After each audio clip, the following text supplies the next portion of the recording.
l'encyclopédie Wikipédia. C'est ce qu'on fait, on crée le contenu. Les utilisateurs finissent par devenir des citoyens journalistes de par la masse des informations qu'ils rafraîchissent sur les réseaux sociaux et autres blogs.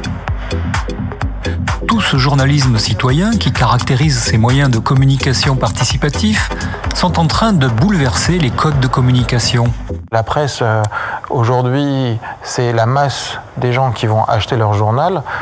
Peut-être que dans 10 ans, ça sera l'élite qui ira acheter le journal et que tout le monde ira sur Internet. Et donc c'est des modèles qui vont évoluer. Okay. On a vu l'évolution de la presse gratuite. Okay, ça fait du tort à certains, mais on ne le sait pas encore, mais on va le vivre ensemble. C'est ça qui est passionnant d'ailleurs. Plus seulement basée sur la télévision, la presse ou la radio, l'information se porte aujourd'hui sur le web participatif.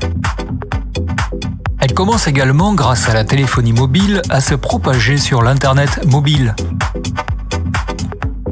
Les flashmobs sont des rassemblements de personnes dans un lieu public.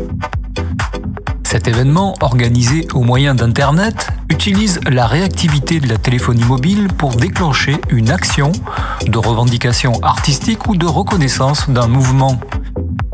C'est très divers, mais par exemple, il y a eu des manifs en Corée au mois de mai dernier où il y avait 3 millions de personnes qui manifestaient contre l'import de bœuf en provenance des États-Unis pour les problèmes de vaches folles, etc. Avec des logiques de contestation étudiante. Il y a beaucoup de gens en Corée qui étaient avec leur téléphone mobile dans la rue et qui faisaient en fait du broadcast de vidéos en live.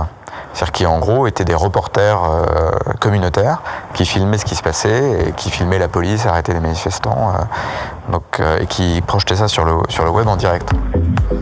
Aujourd'hui, l'information citoyenne en direct est possible. Ce qui était intéressant, c'est que ça allait plus loin que ce qu'il y a sur Dailymotion, c'était du live. Donc c'était diffusé en direct par des user-generated journalistes, enfin je sais pas comment on appelle ça, qui montraient en direct ce qui se passait, sans censure, sans qu'il y ait du politiquement correct ou de l'éditorial derrière, comme peuvent peut-être le faire certaines grandes chaînes d'information. Je sais pas, peut-être en Corée c'est le cas. Voilà. En France, les prochaines évolutions du réseau mobile devraient autoriser un débit de 54 mégabits seconde. De quoi rendre attractif la vidéo temps réel et les applications Web 2.0. C'est particulièrement intéressant pour les opérateurs mobiles parce que c'est une des armes qu'ils utilisent pour essayer de faire venir les gens sur l'Internet mobile. Donc la plupart ont un accord avec MySpace, beaucoup avancent sur les accords avec Facebook pour vous proposer des applications capables d'avoir une continuité de service en fait avec le service Web 2.0 avec une version quand même allégée. Il manque encore plein de choses, etc. Les terminaux mobiles offrent quelques avantages technologiques qui permettent de nouvelles fonctionnalités.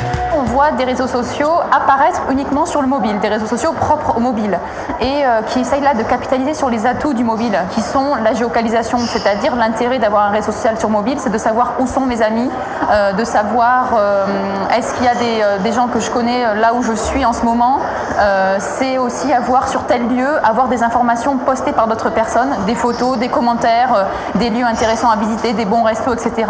Et tout ça grâce au mobile qui permet de savoir en permanence où je suis et qui est un outil que j'ai sans arrêt avec moi finalement.